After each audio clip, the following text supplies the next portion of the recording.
Welcome into the Buffa's Buffet podcast, Film Buffa edition, live from the Domore Loop parking lot.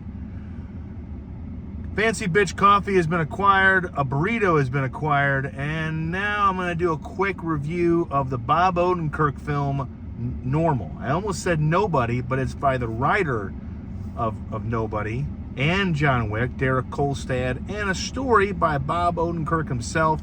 It came out earlier this year. Didn't really do much. As good as he is on the small and the big screen, Odenkirk is probably not really a big box office selling name. The movie, again called Normal, is about a very snowy, quiet, decaying town in Minnesota that Odenkirk becomes an interim sheriff for.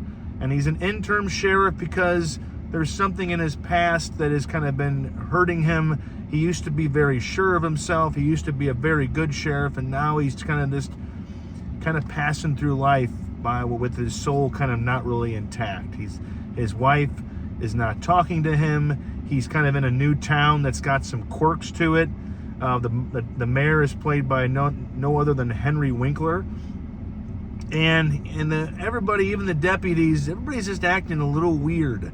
And before they know it, and of course you will find this out when you watch it, there's some connections to other things, and there's something going on in this town that is definitely going to blow up in Bob Odenkirk's face. His character's name is Ulysses, and he is someone that we can quickly find out that is very adept at gunplay and taking care of himself, but he's just, the reputation he brings into this interim job is that he doesn't really give a shit.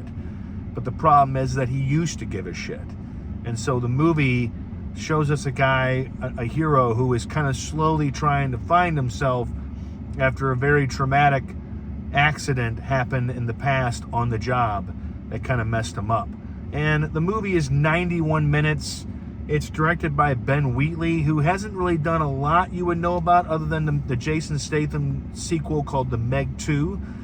He's done a bunch of movies, as you can find on his IMDb page, but he hasn't really done something you would really know.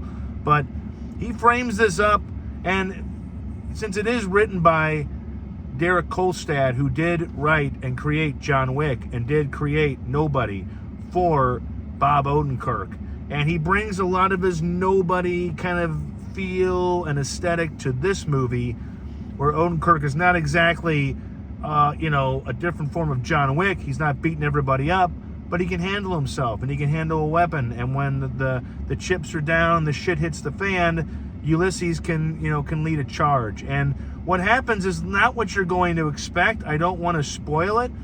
It came out earlier this year, but it just hit Cinemax. It hit Max, the streaming platform, on Friday, and I have already watched it twice.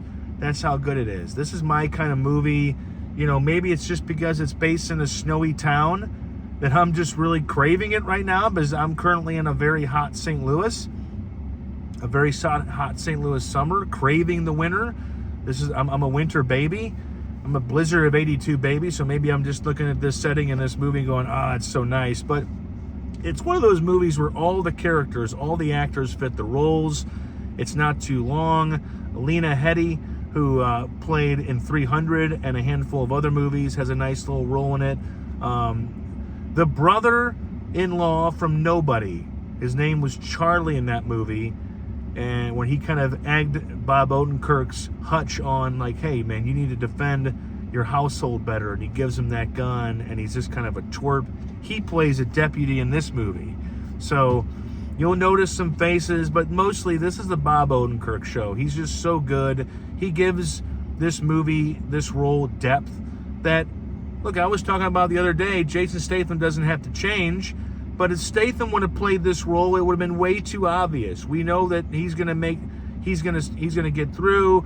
It's going to be one thing or another, but Odenkirk is a better actor. He's more of a full-bodied performer than just an action star. So like he did with Nobody, he brings kind of an appeal to it that I think Statham and other action stars could not, like an Alan Ritchson or a Rock. Odenkirk looks like the guy who delivers the mail. And he looks like the guy that, it's going to be like your electrician. But then all of a sudden this movie, he has to put all of his personal shit aside and really kind of snap into hero mode.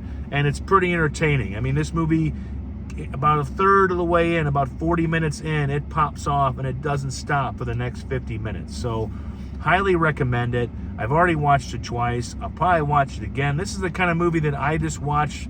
If anybody that I know wants to watch it, I'm going to watch it with you, because it's just fun and it's something you can keep enjoying and keep picking up. So along with that, I also watch Lanterns, which is the new, also on Max. And it's about, of course, from James Gunn and DC Studios. Instead of Ryan Reynolds as the Green Lantern, we get Aaron Pierre and Kyle Chandler as John Stewart and Hal Jordan, respectively. This is kind of like a True Detective meets kind of space cops in a Nebraska town where again, kind of like the normal town, there's some funny business happening and they go to investigate.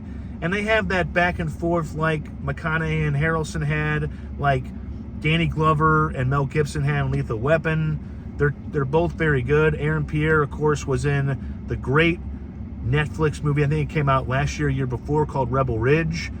Kyle Chandler, of course, is Coach, and along with several other roles that he's just terrific in. That is one episode in, and it's pretty entertaining. I'm looking forward to it. Kelly MacDonald and Garrett Dillahunt are also in it. They're good actors. So, yeah, HBO Max has got some stuff playing, folks. So go find those two things. I gave you a movie, I gave you a TV show, and they're both in the same platform. And together, it's 2.5 hours of your time. Monday's being defeated. I am going to keep drinking my fancy bitch coffee and defeating it until the workday is over. Be good, be safe, and have a little fun in your life, will you?